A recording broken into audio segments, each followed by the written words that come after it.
Hey, hope you are having a great time tonight or today, wherever you are, whatever time it is.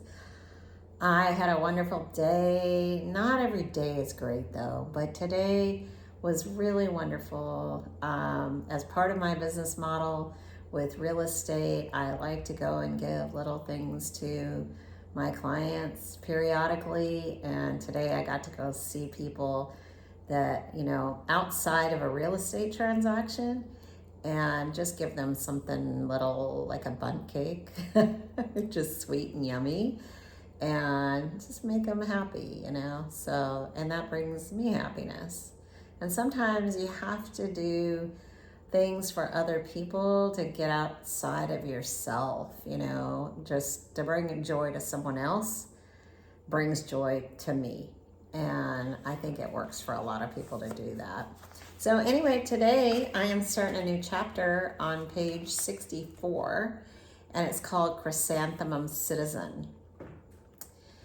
The sweat is pouring profusely, and the old man next to me keeps blowing his breath all over me. I just want to grab him by the neck and scream through a blowhorn. Don't you know your breath stinks? With feet wide open, come into ragdoll. Keep the knees bent.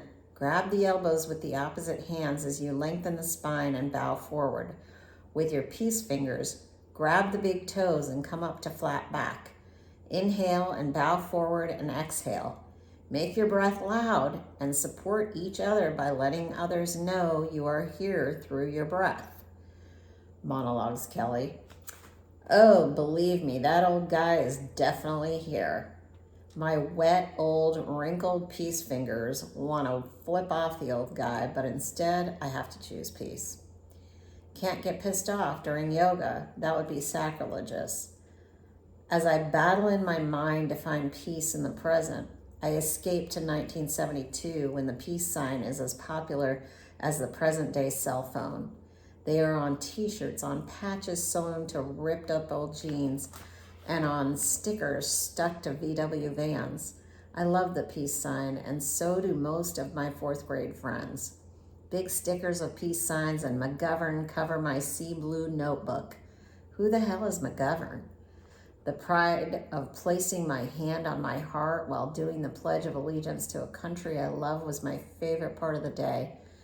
Nixon is running for his second term in office against McGovern, and the Vietnam War is raging while I show off the silver bracelet of a man that I have never met who is missing in action. Veterans pour back home, one wounded man after another, displaced in society with missing parts and tragic hearts. I am deeply moved by the news images of men on crutches and in wheelchairs.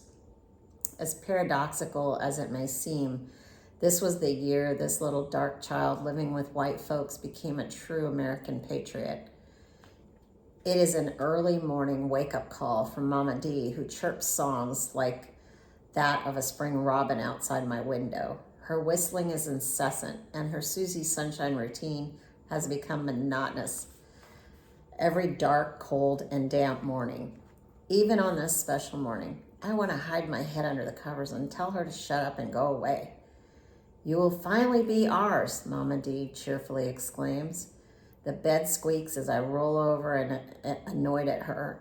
The creep of the morning light hasn't even begun to float through the window.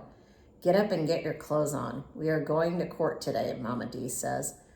I did not sleep a wink. This is my big day.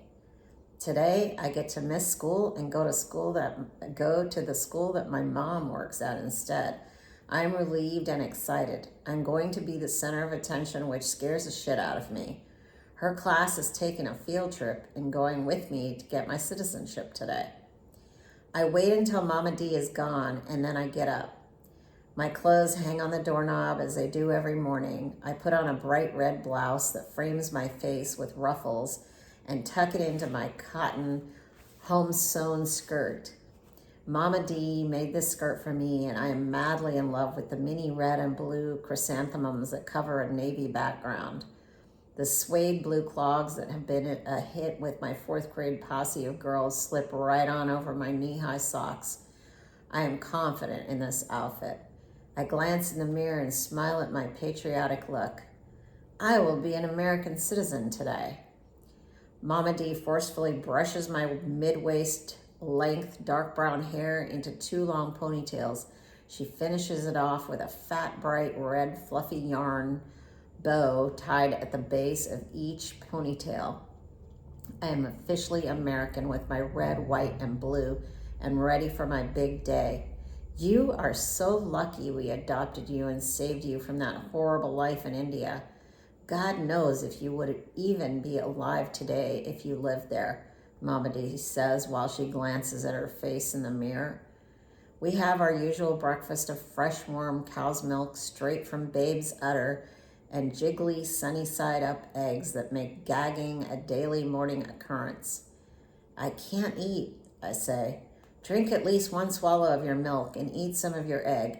You were so malnourished when we got you, and I just don't want your growth to be stunted, Mama D says sternly. Why can't somebody just put their arms around me and tell me I'm going to be okay? I am nervous. I am more nervous than usual. Am I going to have to get up in front of people to get my citizenship? Will I have to speak in front of people? As a kid, I hated being the center of attention, and I still hate being the center of attention. It is a very uncomfortable thing. And as a child, I was so nervous and scared, but wanted to be a citizen so bad. There was just something in me as a child that I think, I think I wanted to be a citizen so I could feel like I was a part of something. Everything was so disjointed in my life. I didn't feel connected to anything. But being an American citizen made me think that I could feel connected to at least the country that I was living in. And so I was super excited, but I was scared to death because of my lack of confidence or, not being comfortable in front of people. And I had no idea what was in store. And all I wanted was somebody to just put their arms around me and tell me, you know what, you're gonna be okay. And this is gonna be a really special day. And that's all I really wanted. And my mom just wasn't capable of that. She had no idea how to console or how to make me feel comfortable about life. And so, even at this age, I was learning how to put on a really comfortable, happy face, but internally I was stressed out. Even though this was something exciting and I wanted it, I was scared to death. And here I was a kid, and all I wanted was someone to make it easier for me. And anyway, so she wasn't, she just wasn't the kind of mother, but this was really a special day, and tomorrow I will continue to read about it. This is one of the most special days of my life. So, and the last chapter, that was one of my most special days of my life too. And that's all I have to say tonight. Thank you so much for listening and for just keeping up with me and keeping on and being here and listening to what I have to say. I hope that it impacts someone in some way.